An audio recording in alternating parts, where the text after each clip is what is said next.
বন্ধুরা আমার, তরুণ যুবকেরা আমার, হযরতে মুসা কালিমুল্লাহ সেই সময় যখন ইস্তেসকার নামাজ পড়েন, হাজার হাজার শিষ্য মুরিদ ভক্তদের নিয়ে যখন হাত তুলে মোনাজাত করলেন, আল্লাহ তুমি পানি দাও, এবার পানি দাও, তুমি আমার সঙ্গে কথা বলো, আমি তোমার সঙ্গে কথা বলি, তোমার কাছে দোয়া চাই, তুমি পানি দাও। আল্লাহ বললেন, হে নবী মুসা, যত তুমি পানি চাইবে তত আমি আকাশের সূর্যের তাপটা আরো বাড়িয়ে দেব। মুসা কালিমুল্লাহ যত পানি চান, সূর্যের তাপটা তত বেড়ে যায়। মুসা কালিমুল্লাহ যত পানি চাইছে, সূর্যের তাপ বেড়ে যাচ্ছে। বন্ধুরা আমরা বুঝতে পারছেন, মুসা কালিমুল্লাহ আল্লাহকে বলেন, আল্লাহ তুমি আমাকে অপমান করছো, আমাকে নবী বানিয়েছো, অথচ আমার দোয়া কবুল করছো না। আমি যত দোয়া চাইছি তত সূর্যের তাপ বাড়িয়ে দিচ্ছ, পানি দেওয়ার জায়গায় সূর্যের তাপ বেড়ে যাচ্ছে। তুমি তো আমাকে পয়গম্বর বানিয়েছো, কেন আমার সঙ্গে এমন মস্করা করছো? আল্লাহ বললেন, হে নবী মুসা শুনে রেখে দাও, আমি তোমার সঙ্গে মস্করা করছি না, তোমার কথার উপর আমি সূর্যের তাপ বাড়াচ্ছি তা নয়, বরং তোমার এই নামাজীদের ভিতরে একজন ভেজাল মানুষ আছেন যে 40টা বছর আমি আল্লাহকে আল্লাহ বলে ডাকেনি, আমার ইবাদত করেনি, সেও আজকে ঠেলায় পড়ে পানি চাইতে এসেছে। সে যতক্ষণ তোমার ওই দলের মধ্যে থাকবে, সূর্যের তাপ তত বেড়ে যাবে। তাড়াতাড়ি সে যদি বেরিয়ে যায়, আমি আল্লাহ এখনই পানি দেব।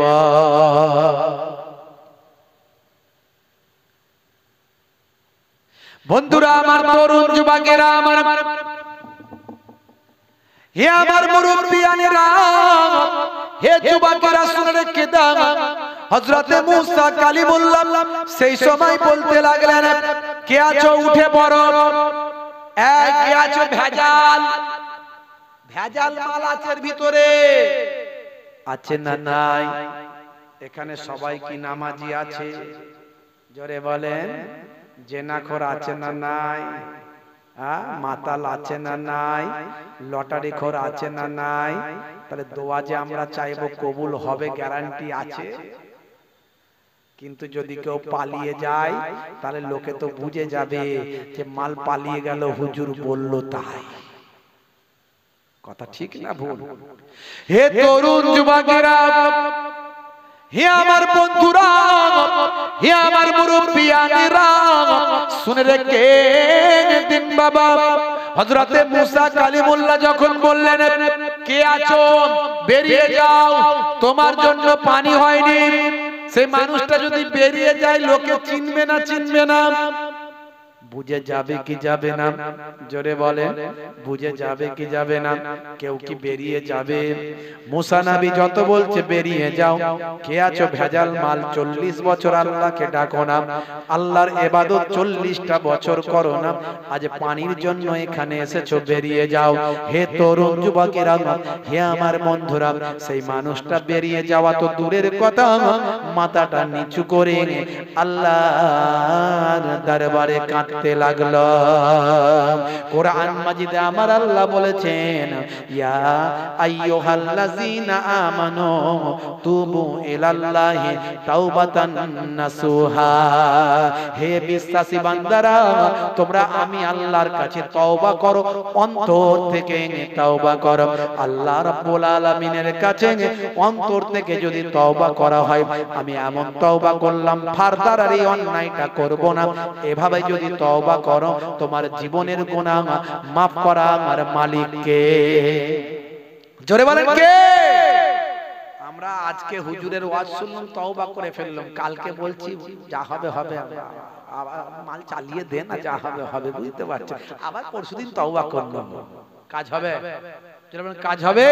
তওবার উপরে কায়েম থাকতে হবে, তওবার উপরে কায়েম থাকতে হবে। বন্ধুরা আমার, তরুণ যুবকেরা আমার, ওই ব্যক্তি মাথা নিচু করে ঝরঝর করে কাঁদতে কাঁদতে আল্লাহকে বলল, আল্লাহ বুঝে গেছি তুমি আমার ব্যাপারে জানিয়েছো, আমি সত্যি অপরাধী, 40 বছর তোমার ইবাদত করিনি, ডাকিনি, কিন্তু আমি আজকে তোমার দরবারে ফিরে এসেছি, অন্য কোথাও যাইনি। আমি জানি আমি অপরাধী, কিন্তু তুমি আজকের দিনে আমার অপরাধকে মানুষের কাছে প্রকাশ করো না, আমাকে মানুষের কাছে চিনিয়ে দিও না, আমাকে মানুষের কাছে জানিয়ে দিও না, আমাকে মানুষের কাছে ছোট করে দিও না, আমার সম্মানটা তুমি নষ্ট করে দিও না। আমি তোমার কাছে তওবা করছি, ইস্তেগফার করছি, অন্তর থেকে ক্ষমা চাইছি। ঝরঝর করে কাঁদতে কাঁদতে বলে, আল্লাহ যদি তুমি আজকে আমার অপরাধকে ক্ষমা করে দিয়ে আমার তওবাকে কবুল করে নাও, আমি ওয়াদা করছি আজকে যদি তুমি আমার অপরাধকে তওবাকে কবুল করে নিয়ে আমার অপরাধকে ক্ষমা করে যদি তুমি আকাশ থেকে পানি দাও, তাহলে অন্তত আমার সম্মানটা বেঁচে যাবে। আর আমি ওয়াদা করছি জীবনে আর কোনোদিন তোমার ইবাদত করা বন্ধ করব না। জোরে হবে না? বন্ধুরা আমার, তরুণ যুবকেরা আমার, হে আমার মুরব্বিয়ানেরা, হে জওয়ানেরা, শুনে রেখে দিন বাবা, এমন সময় দেখতে পাওয়া যায় হযরতে মুসা কালিমুল্লাহ বলছে, কে আছো, কে আছো, বেরিয়ে যাও। আর ওদিক ওই মানুষটা বেরিয়ে যাওয়া তো দূরের কথা, ঝরঝর করে কেঁদে তওবা করে, দোয়া চায়, আল্লাহ পানি দাও, আমার সম্মানটা বাঁচাও। এমন সময় দেখতে পাওয়া যায় আমার আল্লাহ হঠাৎ করে সূর্যকে ডুবিয়ে দিলেন, কালো মেঘ পাঠিয়ে দিলেন, আকাশ থেকে অফুরন্ত পানি নাজিল করলেন। মুসা কালিমুল্লাহ অবাক হয়ে গেলেন, আল্লাহ তুমি তো ওই মানুষটাকে বেরোতে বলেছো, আমি তো বেরোতে বলছি, সে তো এখনো বেরোয়নি, তার আগে তুমি আবার পানি দিয়ে দিলে।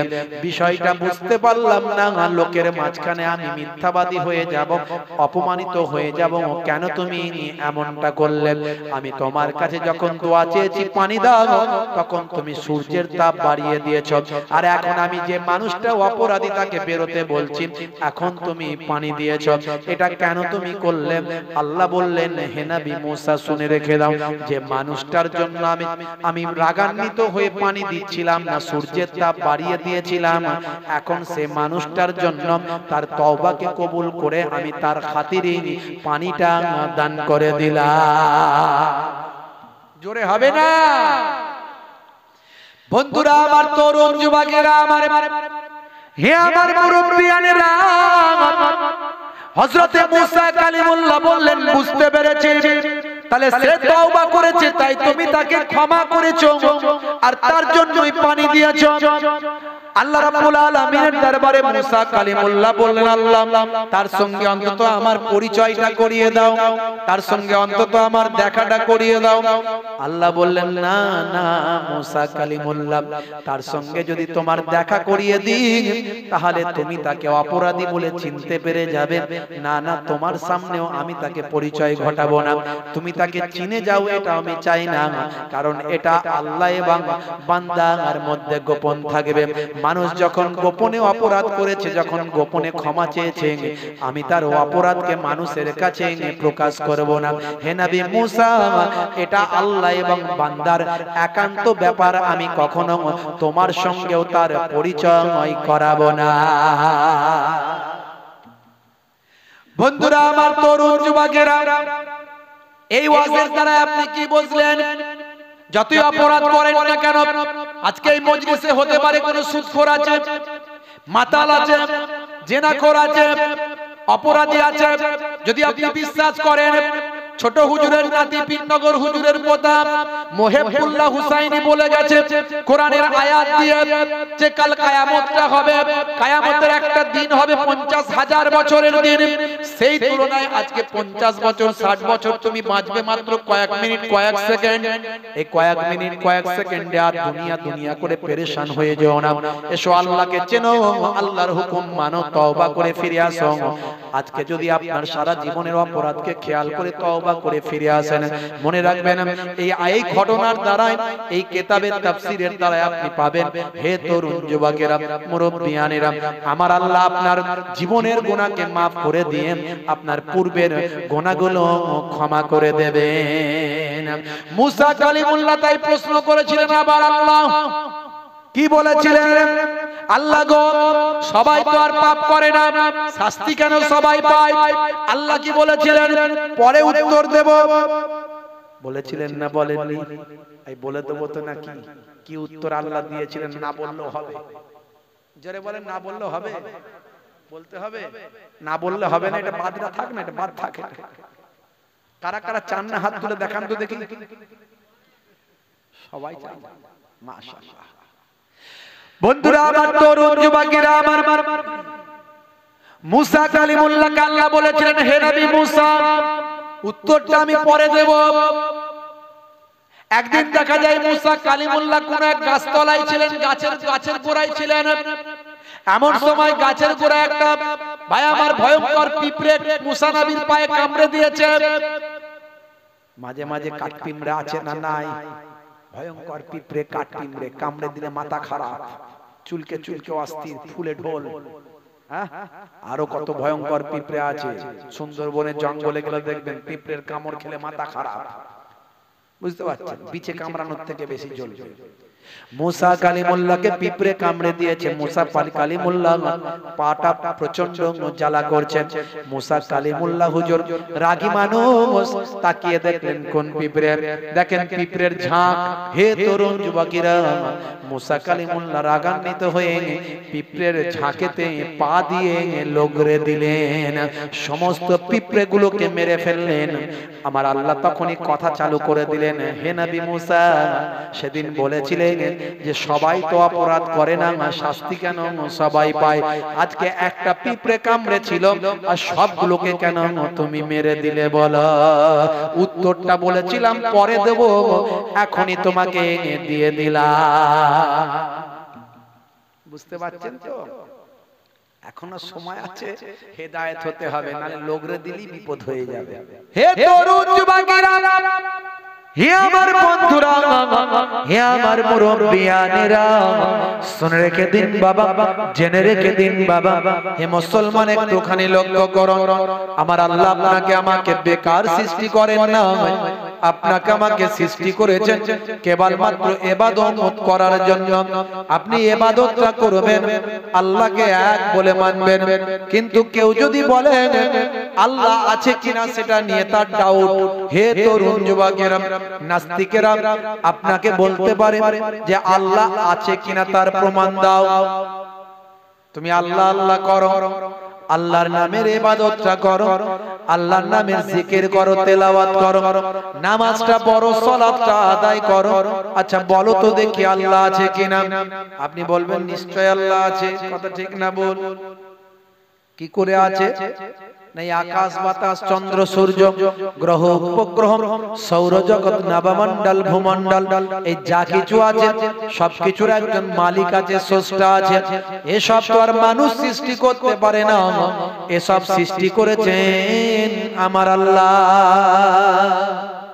কিন্তু নাস্তিক তো ছাড় নেওয়ালা নয়, সে বলবে বুঝে নিলাম এই সব কিছু আল্লাহ তৈরি করেছে, তাহলে সবের একটা সৃষ্টিকর্তা আছে।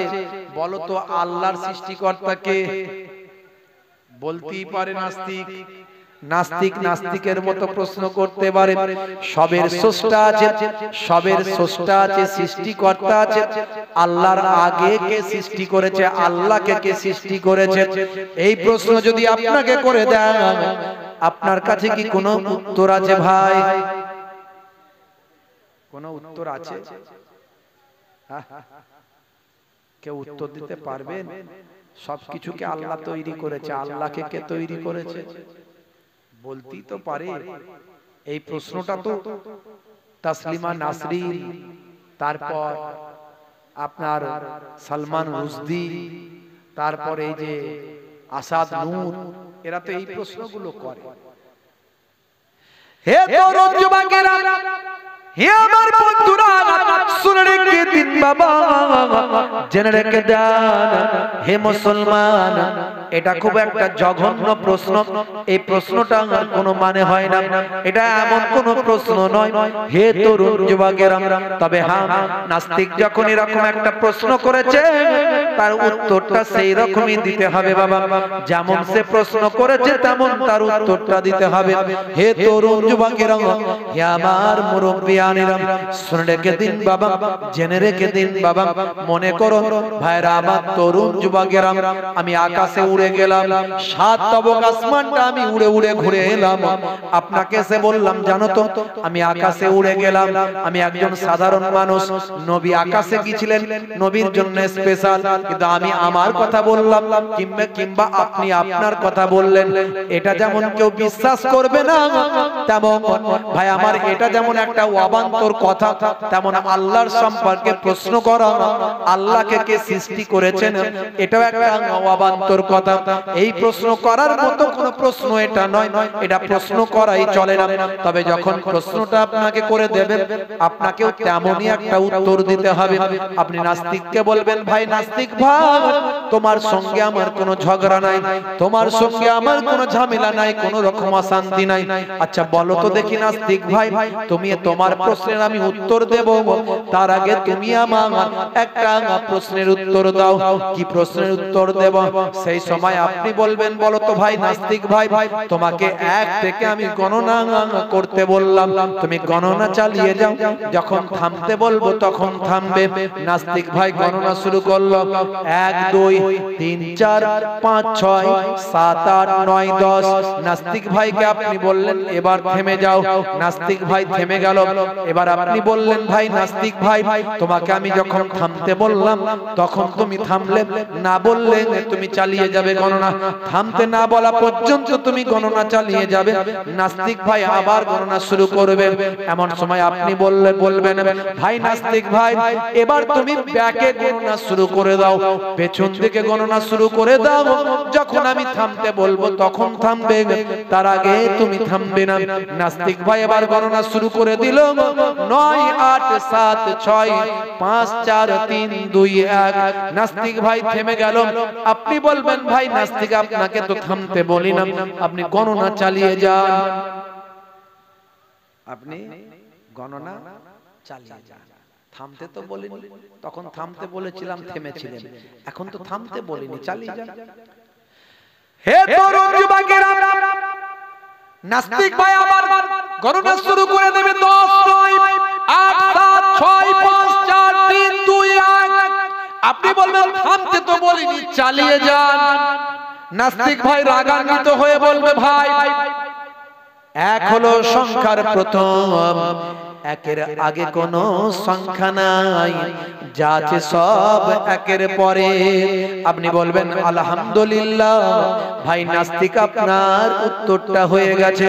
আপনি যেমন বললেন 1 হলো সংখ্যার প্রথম, 1-এর আগে কিছু নাই, যা আছে সব 1-এর পরে, তেমন আমার আল্লাহ হলেন সংখ্যার প্রথম, আমার আল্লাহ হলেন 1, আমার আল্লাহ আগে কিছু নাই, যা আছে সব আল্লাহর পরে। জোরে হবে না? নাস্তিক যেমন প্রশ্ন করেছে আপনি তাকে তেমন উত্তর দিয়ে চুপ করিয়ে দিয়েছেন। কিন্তু এটা তো সঠিক তথ্য দেয়া হলো না, এটা মানে কি তাকে চুপ করানো হলো। সে যেমন প্রশ্ন করেছে আপনি তাকে তেমন উত্তর দিয়ে চুপ করিয়েছেন, এটা কিন্তু সঠিক জবাব দেওয়া হলো না। আল্লাহ আছেন কি নাই তার সঠিক জবাব এটা হলো না। আপনার মনেও তো প্রশ্ন হতে পারে, এখন আধুনিক যুগের ছেলেপুলে, সব ইন্টারনেটের যুগ, বুঝতে পারছেন, ছেলেপুলের মাথায় তো প্রশ্ন ঢুকতেই পারে, শিক্ষিত ছেলেপুলে, যে সত্যিই তো বাবু আল্লাহ যদি থেকে থাকে, আল্লাহকে আমরা দেখতে পাই না, বুঝতে পারি না, কি করে আল্লাহকে মানবো, কি দেখে মানবো, কি করে বিশ্বাস করব যে আল্লাহ আছেন? প্রশ্ন মাথায় ঢুকে যেতেই পারে ইয়ং ছেলে, যুবক ছেলে। আপনি শুধু তাকে বলছেন বাবু নামাজ পড়বি, নামাজ পরে পড়বো, আগে তুমি আমার এই প্রশ্নের উত্তর দাও দেখিনি, আল্লাহ সঠিক আছে তার প্রমাণটা দাও আমাকে। আল্লাহ থাকলে তবে তো তার জন্য নামাজটা পড়বো কার জন্য? আল্লাহ বলেছে বলেই তো নামাজ পড়বো, তা আল্লাহ আছে কিনা সেটা আমাকে প্রমাণ করো। পারবেন প্রমাণ করতে? প্রমাণ করা যাবে? যাবে। এই দেখো চাঁদ দেখছো, আল্লাহ সৃষ্টি করে, আল্লাহ তৈরি করেছে চাঁদ, তার প্রমাণ দাও। আপনার কাছে উত্তর শেষে থাকবে না। হে তরুণ যুবকেরা, হে আমার বন্ধুরা, শুনে রেখে দিন বাবা, জেনে রেখে দেন, এই প্রশ্নটাই মাথায় ঘুরপাক খেয়েছিল একজন বিশ্ববিখ্যাত মানুষ, একজন বিশ্ববিখ্যাত মানুষের মাথাতে এই প্রশ্নটা ঘুরপাক খেয়েছিল, হে তরুণ যুবকেরা, হে আমার মুরব্বিয়ানেরা, পশ্চিম বাংলায় যারা সিনেমা জগতে কাজ করে তাদের টলিউডের নায়ক নায়িকা বলা হয়। টলিউড একটু রিসার্চ করি তো, একটু বই পুস্তক পড়াশোনা করি, একটু খোঁজ খবর রাখি, ম্যাগাজিন, ইন্টারনেট, এসব তথ্য থেকে বলছি, নাহলে আমার এসব জানার ক্ষমতা নাই। টলিউড, বলিউড, হলিউড, এসব মুরব্বীরা বুঝতে পারবে না এগুলো কি রে বাবা, কি বলছে। হে তরুণ যুবকেরা, পশ্চিমবঙ্গে যারা সিনেমা জগতে কাজ করে তাদের বলা হয় টলিউডের নায়ক নায়িকা। বন্ধুরা আমার, তরুণ যুবকেরা আমার, এই বসিরহাট এলাকায় লোকসভায় ভাই আমার, এর আগের পিরিয়ডে লোকসভায় কি বলে জানো, সাংসদ ছিল ওই টলিউডের নায়িকা, কি নাম ছিল গো? ওরে বাপ, সব মুখস্থ, ছেলেপুলের মুখস্থ। আমি ভুলে গেছি, জিজ্ঞাসা করতে বলে দিয়েছি। 5 বছরের সব রাজা মহারাজা 5 বছর পরই রিকশায় করে যাবে, ভালো কাজ করলে লোকে বলবে দাদা ভালো আছে, আর খারাপ কাজ করলে বলবে বেরিয়ে যাচ্ছে, বলে দুটো পেছনে গালাগালি খারাপ ভাষাই দেবে, ইউজ করে দেবে। কথা ঠিক না ভুল? ক্ষমতা এলে ভালো কাজ করো, লোকে সুনাম করবে। সবচেয়ে বড় সেবা করা যাবে রাজনীতির মধ্যে দিয়ে। রাজনীতি ওই জন্য রাজার নীতি বলা হয়, কিন্তু রাজার নীতি এখন কার নীতি হয়ে গেছে বলেন? আমি আর বলবো না, ভাষা তো খারাপ করতে পারি না, মুখ থেকে আসে না। যা চলছে সমাজে, একটা সাম্প্রদায়িক শক্তি ভারতবর্ষের গদিতে ক্ষমতাতে থাকার জন্য প্রাণপণ চেষ্টা করছে। হিন্দু, মুসলমান, খ্রিস্টান, জৈন লড়াই লাগিয়ে দেওয়ার চক্রান্ত করছে। যে কোনো সময় যেখানে সেখানে দাঙ্গা লাগিয়ে দেওয়ার চেষ্টা করছে বা করবে। আমি সাবধান করছি, কোন রকম উস্কানিতে পা দেবেন না মুসলমান, কোন রকম উস্কানিতে পা দেবেন না। কোন রকম আপনার নবীকে নিয়ে, আল্লাহকে নিয়ে, কোরআন নিয়ে যদি কোনো অপমান কেউ করে থাকে, সঙ্গে সঙ্গে রাস্তায় নেমে হই হুল্লো, দাঙ্গা হাঙ্গামা, মারপিট, জ্বালিয়ে দেওয়া, পুড়িয়ে দেওয়া, এসব করবেন না। এগুলো কিছু মানুষ করানোর চেষ্টা করবে, করে সমাজটাকে ধ্বংস করবে। আপনার ঘরের ছেলেগুলো জেল খেটে পচে মরে যাবে। করবেন না। কি করবেন তাহলে? হুজুর আমরা চুপ করে হাত গুটিয়ে বসে থাকবো না। আপনার আইনত ভাবে লড়াই করবেন, আইনের সাহায্য নেবেন, প্রশাসনকে জানাবেন, প্রশাসনিক ব্যবস্থা নেবেন, যেখানে যেখানে দরখাস্ত দেওয়ার দেবেন, কোর্ট করবেন, ঐক্যবদ্ধ থাকবেন, একত্রিত থাকবেন। তাহলে হুজুর আমাকে যদি কেউ মারে আমি ছেড়ে দেবো, চুপ করে বসে থাকবো না। এটা তো ইসলাম বলেনি। প্রতিরোধ করতে বলেছে। প্রতিরোধের 3টে ভাষা শিখিয়েছে ইসলাম। কটা ভাষা? জোরে বলেন কটা? 3টে সিস্টেম প্রতিরোধের আল্লাহর নবী শিখিয়ে দিয়েছেন কিভাবে প্রতিরোধ করবে। অন্যায়ের বিরুদ্ধে ক্ষমতা থাকলে হাত দিয়ে প্রতিরোধ করো, হাত দিয়ে, বিয়াদিহি, হাতের দ্বারাই প্রতিরোধ করবে। যদি অন্যায়ের বিরুদ্ধে রুখে দাঁড়াতে হয়, নিশ্চয়ই রুখে দাঁড়াতে হবে। সেটা ক্ষমতা যদি থাকে হাত দিয়ে প্রতিরোধ করবে। যদি হাত দিয়ে প্রতিরোধ করতে গেলে বিপদে পড়ো, অন্যায়ের বিরুদ্ধে প্রতিরোধ করছো কিন্তু হাত দিয়ে প্রতিরোধ করতে গেলে যদি বিপদে পড়ো, তাহলে জবান দিয়ে করবে। কি দিয়ে করবে? জবান দিয়ে প্রতিরোধ করবে, প্রতিবাদ করবে। জবান দিয়ে প্রতিবাদ করলেও যদি বিপদের আশঙ্কা থাকে, তখন কি করবে? নবী বলেছেন ঘৃণা করবে, অন্তর থেকে ঘৃণা করবে, ঘৃণা করে সেখান থেকে সরে চলে যাবে, ওই অন্যায় জায়গাটাই থাকবে না। ইসলাম বলেনি গুপগাপ না ক্ষমতা থাকলেও মারপিট করো, ক্ষমতা না থাকলেও মারপিট করো, করে জীবন দিয়ে দাও, ইসলাম বলেনি।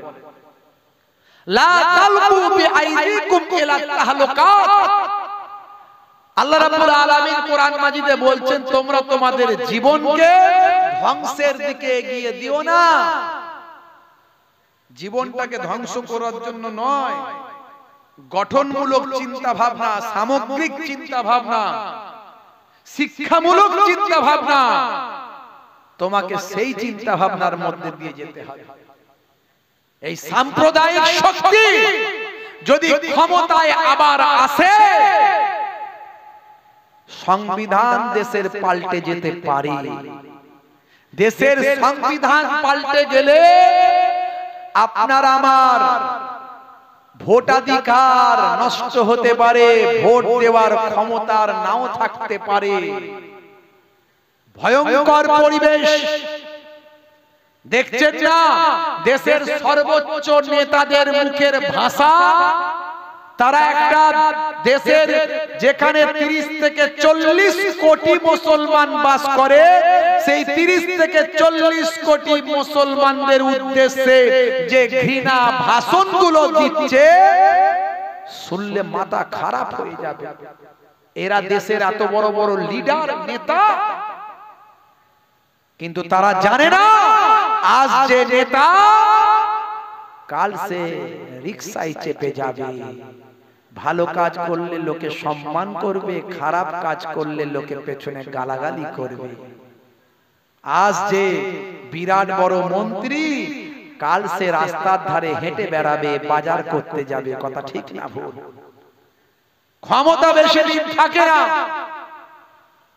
তাই মনে রাখবেন একটা ভোটও যেন আপনার ভাগ না হয়ে যায়, নষ্ট না হয়ে যায়। ঠান্ডা মাথায় চিন্তা করে ভোটটা দেবেন। আমি কারো পক্ষে বিপক্ষে কথা বলছি না, কিন্তু কোন দলের হয়ে কথা বলছি না, কিন্তু দেশের সংবিধান যদি পাল্টে যায়, আপনার আমার ভোটাধিকার আর থাকবে না, কোনদিন আর ভোট দিতে পারবেন না। আপনি যে দেশের নাগরিক তার প্রমাণ আর থাকবে না। তাই আপনার ভোট যেন কোনোভাবেই ভাগ না হয়ে যায়, সেটা মাথায় রাখবেন, আমি বলে দিলাম। বন্ধুরা আমার, তরুণ যুবকেরা আমার, আজকে দেশের বুকে যা চলছে, আজকে দলিত আদিবাসীরা আজকে লাঞ্ছিত, বঞ্চিত। সংখ্যালঘু মুসলমান, তাদেরকে আজকে অপমান করা হচ্ছে, লাঞ্ছিত, অপমানিত করা হচ্ছে। একই দোষে দোষী, একজনের জন্য একরকম বিচার, আরেকজনের জন্য আরেক রকম বিচার। খবর নিন না অন্যান্য রাজ্যে কি চলছে, একটু খবর নিন ভিতরে ভিতরে। বন্ধুরা আমার, তাই আমাদেরকে খুব সচেতন হতে হবে, শিক্ষিত হতে হবে। বন্ধুরা আমার, আপনাকে আমাকে রাসূলের তরিকায় প্রতিরোধ করতে হবে, রাসূলের তরিকায় প্রতিবাদ করতে হবে, রাসূলের তরিকায় রুখে দাঁড়াতে হবে। ক্ষমতা থাকলে হাত দিয়ে পারবো না, জবান দিয়ে অথবা মন থেকে ঘৃণা করে সরে আসতে হবে।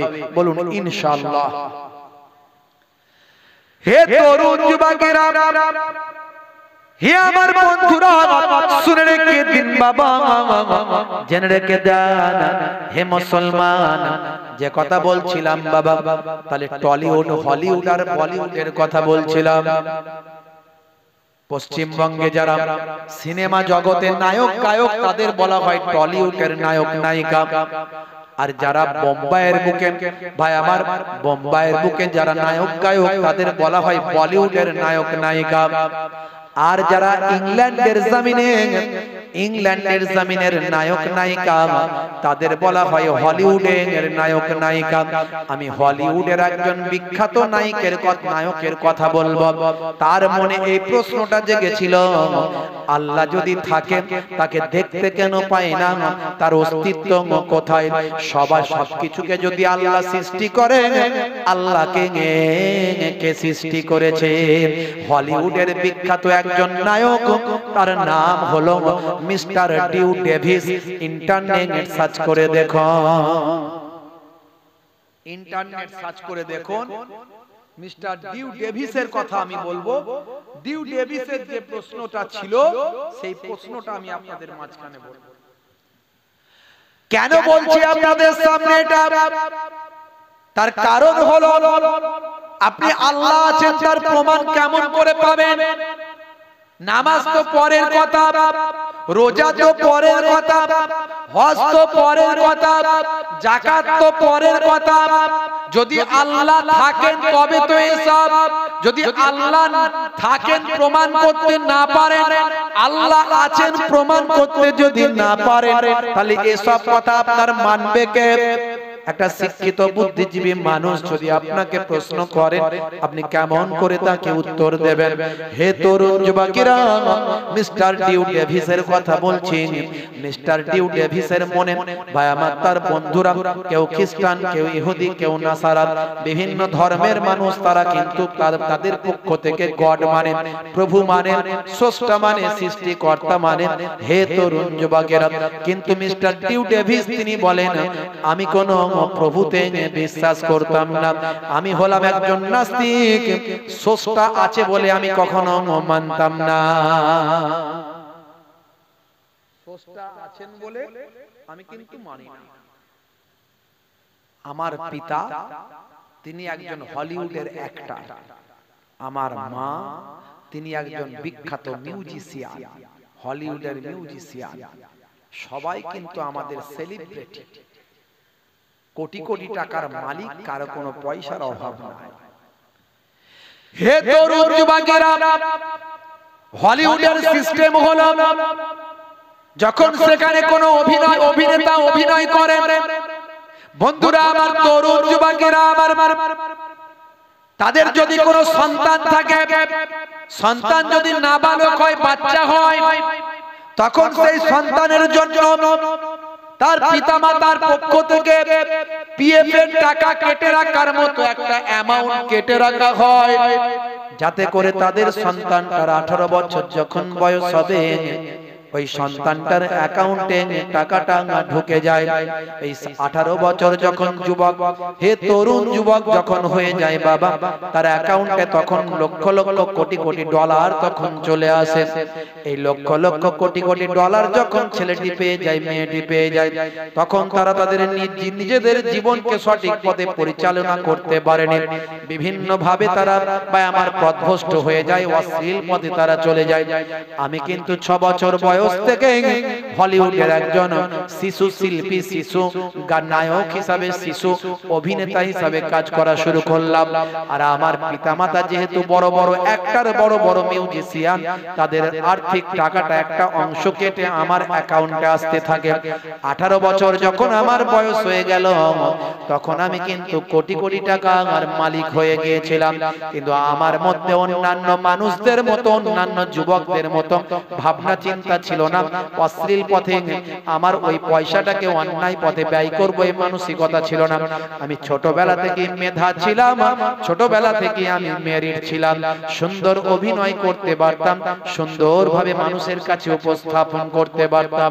হে তরুণ যুবকেরা, মিস্টার ডিউ ডেভিস বলেন, আমার বয়স যখন 18 বছর পার হয়ে গেছে, আমার বন্ধুদের মধ্যে তারা আমাকে বলতে থাকে, ভাই ডিউ, হে ডিউ ডেভিস, তুমি আল্লাহ মানো না, গড মানো না, প্রভু মানো না, কিন্তু আমরা মানি, আমরা বিশ্বাস করি তিনি আছেন। আমি তাদের প্রশ্ন করেছিলাম, গড যদি থাকে, তোমরা বলছো সবকিছু গড তৈরি করেছে, আমার প্রশ্ন হলো গডকে কে তৈরি করেছে, আমাকে দাও প্রমাণ। তারা কিন্তু প্রমাণ দিতে পারলো না। তারা আমাকে যখন প্রশ্ন করে বলল, প্রভু আছেন, স্রষ্টা আছেন, সবকিছু সৃষ্টি করেছেন তিনি, আমি তখন বললাম, প্রভুকে কে সৃষ্টি করেছে তার প্রমাণ দাও। তারা যখন কোনো উত্তর দিতে পারলো না, আমার মাথায় কিন্তু এই কথাটা স্ট্রাইক করলো। আমি চিন্তার মধ্যে বিভোর হয়ে গেলাম। আমি মনে মনে ঠিক করলাম, ঠিক আছে আমি মানি বা নাই মানি, কিন্তু বিভিন্ন ধর্মগ্রন্থগুলো একটু পড়া শুরু করি। এই বলে আমি 6 মাসের জন্য আমি কোনো অভিনয় আর করলাম না। আমি আর অ্যাক্টিং জগতে গেলাম না, অভিনেতার জগতে আমি গেলাম না। 6 মাসের জন্য আমি বিভিন্ন ধর্মগ্রন্থগুলো আমি পড়া শুরু করলাম।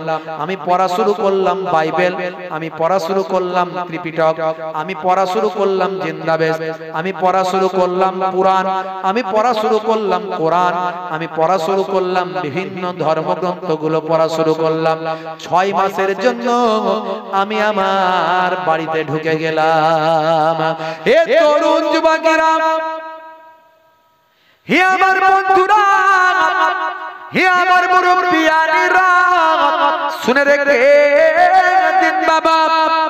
আমি সেই সময় চিন্তা করলাম আমার 3টে প্রশ্ন, যদি 3টে প্রশ্নের উত্তর কোন ধর্ম দিয়ে দিতে পারে আমি তার ধর্মই গ্রহণ করব, সেই ধর্মটাই গ্রহণ করব।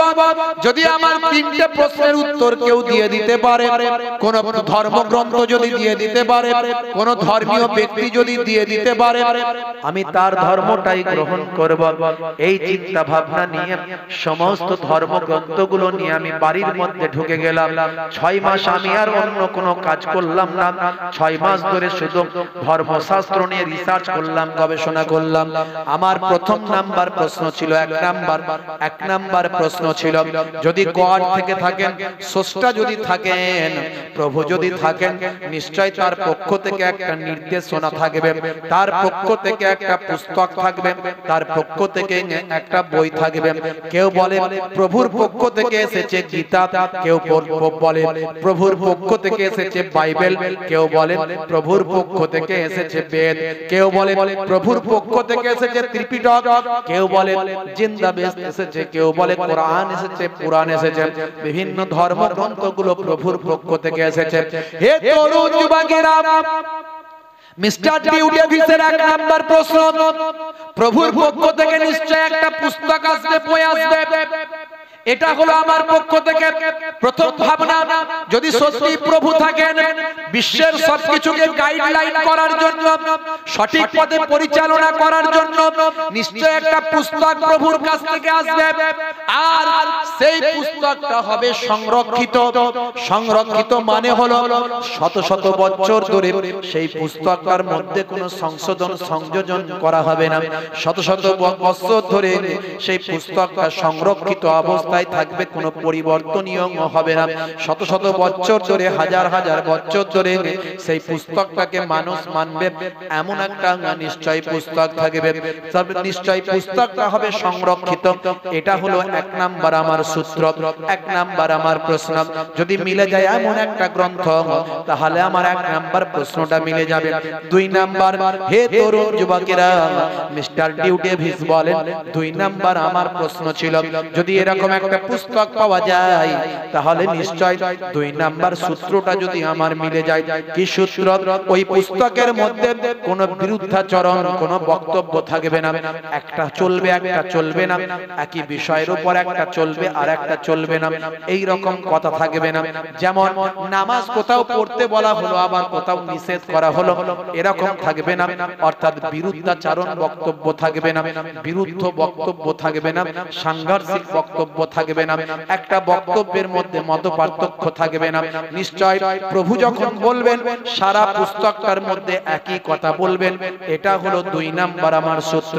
ভাই আমার, হে তরুণ যুবকেরা, আর 3 নাম্বার সূত্রটা যদি আমার মিলে যায়, সেটা যদি আমার মিলে যায়, কি সেটা না, যখন সেই পুস্তকটা পৃথিবীর জমিনে পাওয়া যাবে, যখন সেই পুস্তকটা পৃথিবীর জমিনে আসবে, যেহেতু প্রভুর পক্ষ থেকে এসেছে, পৃথিবীর মানুষ সেই পুস্তকটার ব্যাপারে, ভাই আমার, তথ্যের ব্যাপারে অবগত থাকবে না।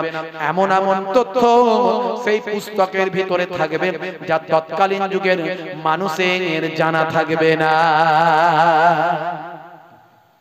কথা বোঝা গেল?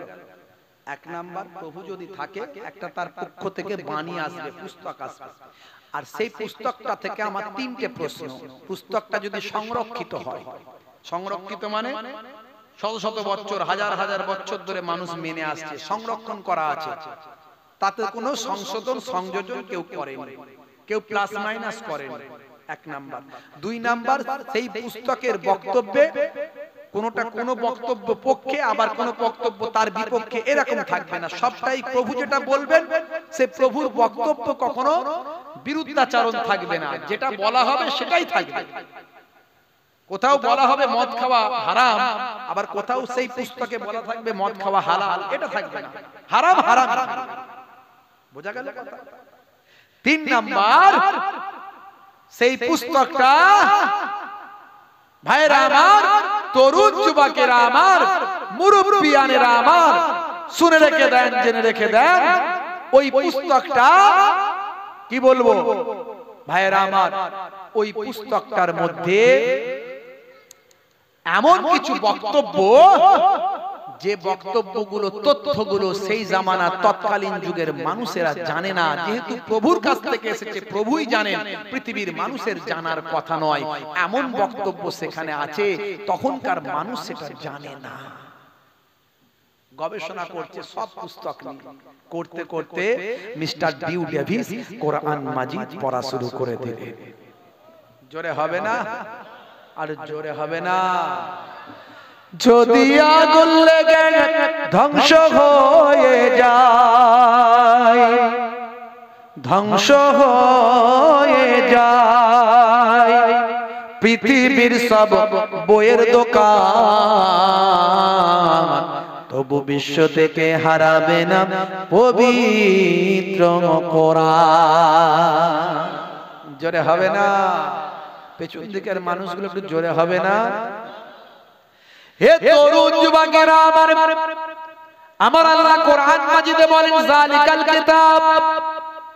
আরবিতে যদি বলা হয় মানে এই হাযাল কিতাব, এটা হলো সেই কিতাব, লা শাক্কা ফি, এতে কোনো সন্দেহ নাই, যালিকাল কিতাব লা রাইবা ফি হুদাল লিল মুত্তাকিন, এটা হলো সেই কিতাব যাতে কোনো সন্দেহ না হয়, মুত্তাকি বান্দারা এই কিতাব থেকে হেদায়েত প্রাপ্ত হবে। মুত্তাকি বান্দা বলতে কারা?